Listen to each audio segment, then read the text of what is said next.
Shalom, selamat datang dalam renungan singkat dari Gereja Kerinduanku, sebuah kehormatan bagi kami untuk bisa menjadi berkat dan menyampaikan kebenaran firman Allah bagi setiap jemaat Tuhan.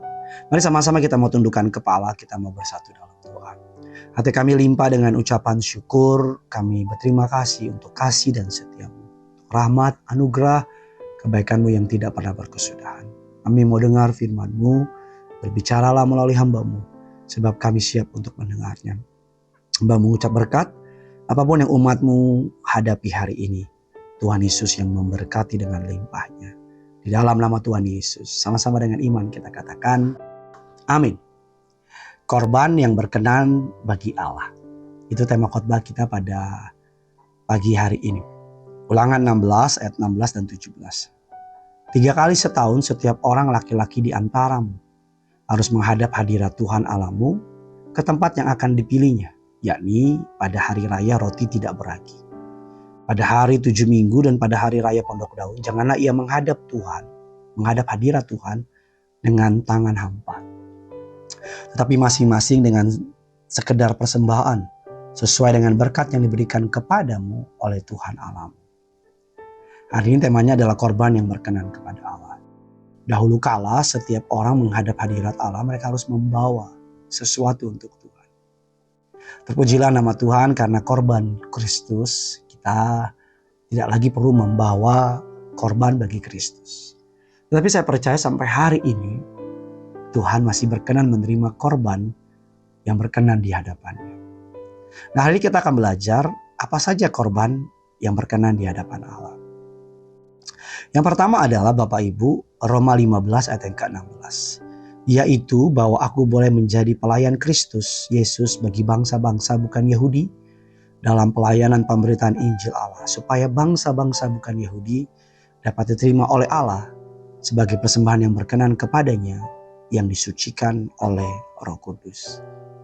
Korban yang berkenan di hadapan Allah yang pertama adalah jiwa-jiwa bagi kerajaan surga. Bapak dan Ibu jemaat yang dikasihi Tuhan, bahwa jiwa adalah jantungnya Tuhan. Misi untuk memenangkan jiwa adalah kerinduan Tuhan. That's why Allah mendirikan gereja. That's why Allah memberikan kuasa. Allah mencurahkan segala berkat-Nya.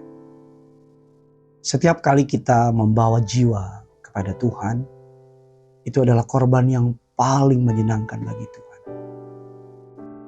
Alkitab mengatakan ladang telah menguning, siap untuk dituai.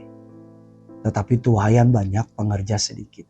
Tapi Alkitab bilang, mintalah kepada Allah, kepada Tuhan, yang akan mengirim para pekerja-pekerjanya.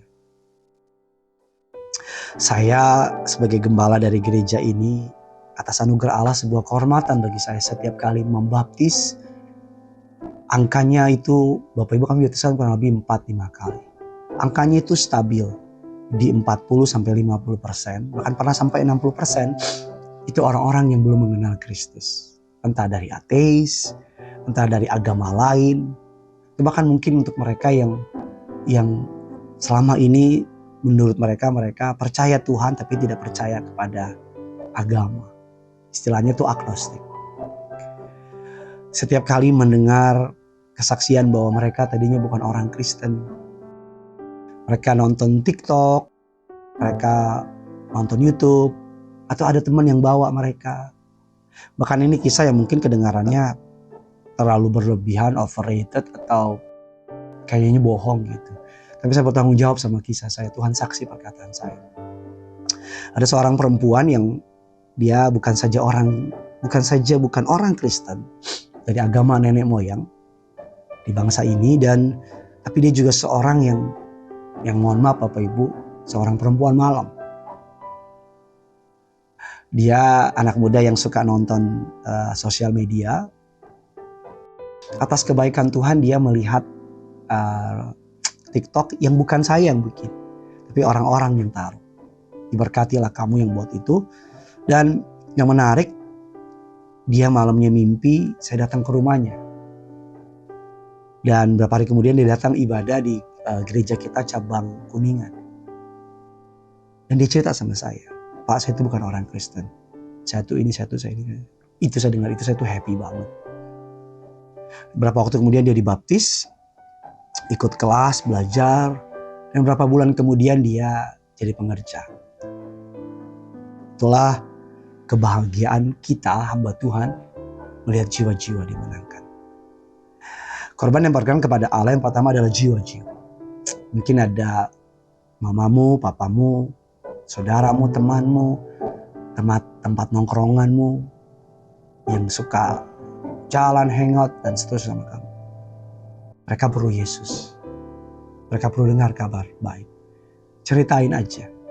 Yang penting kamu mau bilang, Tuhan aku mau bercerita. Pakai aku Tuhan. Nanti Tuhan kasih momen. Nanti Tuhan kasih waktu. Tuhan buka caranya. Masalahnya kalau nggak mau, Tuhan mau kasih apa juga nggak bisa. Jangan takut. Banyak orang nggak berani menceritakan Yesus karena takut.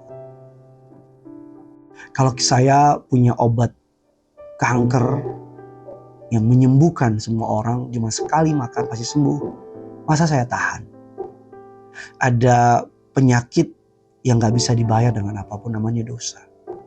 Nah, kita tahu obatnya, kita tahu resepnya. Bagikan kabar baik tentang Yesus. Yang kedua, korban yang berkenan di hadapan Allah, Ibrani 13 ayat yang ke-15. Sebab itu marilah kita oleh Dia senantiasa mempersembahkan korban syukur kepada Allah, yaitu ucapan bibir yang memuliakan namanya. Mazmur 51:15 atau 17, ya Tuhan, bukakanlah bibirku, supaya mulutku memberitakan pujian kepadamu. Korban yang berkenan kepada Allah adalah ucapan bibir yang memuliakan Tuhan. Gampangnya begini, mulut dipakai untuk ucap berkat. Mulut dipakai untuk memuji Tuhan. Bukan pakai mulut kita buat ngomongin orang. Tulis di kolom komentar di bawah, sibuklah beritakan kebaikan Tuhan, bukan sibuk ngomongin orang. Ada orang bibirnya hari Minggu muji Tuhan, Senin sampai Sabtu ragunan yang keluar. Ada orang kalau kaget yang keluar omongan jorok.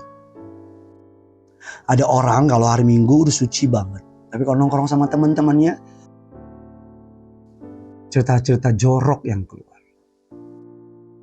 Ada orang cinta Tuhan, tapi kalau kerja maki anak buahnya dengan kalimat yang kasar. Bapak Ibu jemaat yang dikasihi Tuhan, ucapan bibir yang memuliakan Tuhan disenangkan oleh Allah. Saya suka kisah di Alkitab bilang Ayub dalam keadaan susah, dia tetap menyembah Tuhan. Itu mentality yang Tuhan cari. Hati yang Tuhan cari. Yang ketiga, korban yang berkenan bagi Allah. Ibrani 13 ayat yang ke-16. Dan janganlah kamu lupa berbuat baik dan memberi bantuan, sebab korban-korban yang demikianlah yang berkenan kepada Allah.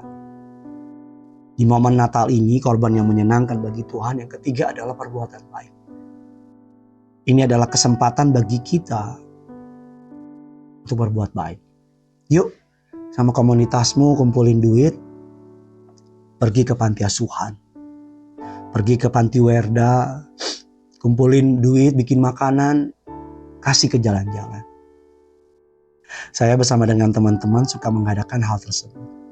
Dan sebuah statement dari orang pinggir jalan itu yang berkati saya. Dia ngomong gini, saya pernah datang di daerah Pasar Rumput, saudara, malam-malam di jembatan-jembatan itu. Ada banyak orang yang digerobak, Bapak Ibu, itu isinya 3 atau 4. Kalau gerobaknya kecil. Mereka tidur bareng semua di situ. Dan ketika saya bagiin makanan dengan sejumlah uang. Dia ngomong gini sama saya, orang Kristen ya? Oh, kok tahu? Iya katanya. Biasanya kalau Natal begini, orang Kristen suka bagi makanan. Lalu saya tuh seneng banget. Mereka tahu orang Kristen itu baik. Mereka tahu orang Kristen itu baik. Yang hebat lagi, ya sedikit menggelitik. Coba ya Natalan tiap bulan katanya. Saya tahu dia mengharapkan bingkisan. Tapi Alkitab bilang, permuliakanlah Tuhan dengan hartamu. 1 Petrus 2 ayat yang ke-12, milikilah cara hidup yang baik di tengah-tengah bangsa-bangsa bukan Yahudi. Supaya apabila mereka memfitnah kamu sebagai orang durjana, mereka dapat melihatnya dari perbuatan-perbuatanmu yang baik dan memuliakan Allah pada hari Ia melawat mereka. Jemaat mula-mula Bapak Ibu terkenal dengan suka membagi-bagikan, suka menjual harta, terkenal dengan kebaikan mereka. Saya nggak tahu jemaat hari ini terkenal sebagai apa. Tapi di momen Natal ini, it's time to share. Time to share. Time untuk berbagi, untuk menyatakan kebaikan Tuhan. Dan yang keempat, yang terakhir, korban yang berkenan di hadapan Allah adalah persembahan kita. Lukas 21 ayat yang pertama, ketika Yesus mengangkat mukanya, Ia melihat orang-orang kaya memasukkan persembahan mereka ke dalam peti persembahan. Ia melihat juga seorang janda miskin memasukkan 2 peser ke dalam peti itu. Lalu Ia berkata, "Aku berkata kepadamu, sesungguhnya janda miskin itu memberi lebih banyak daripada semua orang itu. Sebab mereka semua memberikan persembahan dari kelimpahannya, tetapi janda itu memberi dari kekurangan. Bahkan ia memberi seluruh nafkahnya." Persembahan yang berkenan di hadapan Allah yang ketiga, yang terakhir adalah persembahan kita. Ketika kita datang ke gereja, kita harus memberi persembahan bagi Tuhan. Mungkin bagi beberapa orang duit lagi nih. Terserah saudara mau ngomong apa. Tapi saya pendeta yang percaya, kita perlu menabur. Kita mudah kasih duit untuk hal-hal berbuat dosa. Kita mudah waktu kita dalam dosa, kita kasih duit buat hal-hal yang menyakiti Tuhan. Padahal duit itu datang dari Tuhan. Tapi ketika kita hidup dalam Tuhan, suatu hari saya ketemu dengan seorang encim dari seorang penyembah berhala. Dia menjadi menyembah Yesus. Dia selalu tiap minggu kasih saya persembahan. Gak besar saudara, persembahannya itu 25.000. Tapi yang menarik di amplop, dan uangnya tuh 5 ribuan baru semua. Saya bilang sama dia, "Cim, gak usah kasih, saya diberkati." Dia bilang gini, "Oh no. Nah, enggak, Owe mau berkati. Owe dulu kalau ikut Yesus, Owe selalu sebelum ikut Yesus, Owe kalau kasih persembahan, Owe kasih ayam yang baik, jeruk yang paling baik, apel yang paling baik. Sekarang Owe ikut Yesus, Owe mau kasih yang baik." Makanya saya mau bilang sama saudara,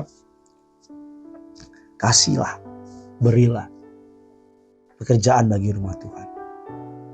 Maka hal itu akan memberkati saudara. Dan yang terakhir adalah tubuh kita. Roma 12 ayat yang pertama. Karena itu saudara-saudara, demi kemurahan Allah, aku menasihatkan kamu supaya kamu mempersembahkan tubuhmu sebagai persembahan yang hidup, yang kudus, dan yang berkenan kepada Allah. Itu adalah ibadahmu yang sejati.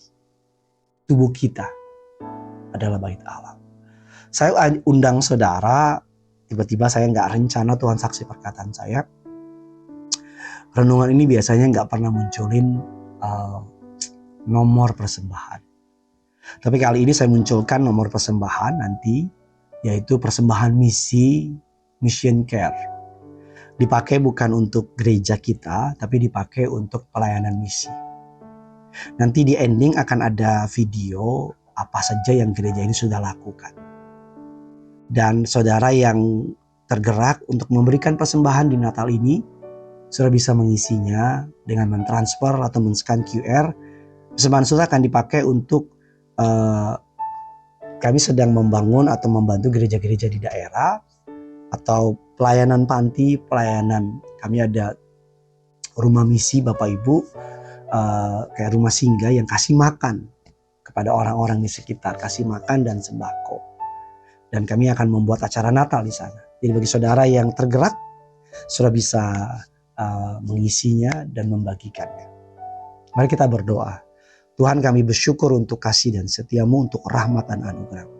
Berkatilah umatmu, berkatilah kami Tuhan. Di dalam nama Tuhan kami Yesus Kristus, kami berdoa dan mengucap syukur. Amin. Always remember this, yang punya surga, crazy in love with you. Bye-bye.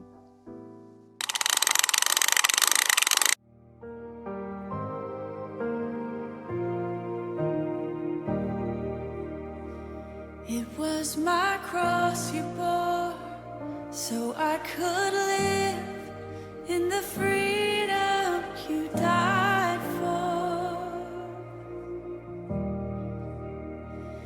And now my life is yours, and I will sing of your goodness.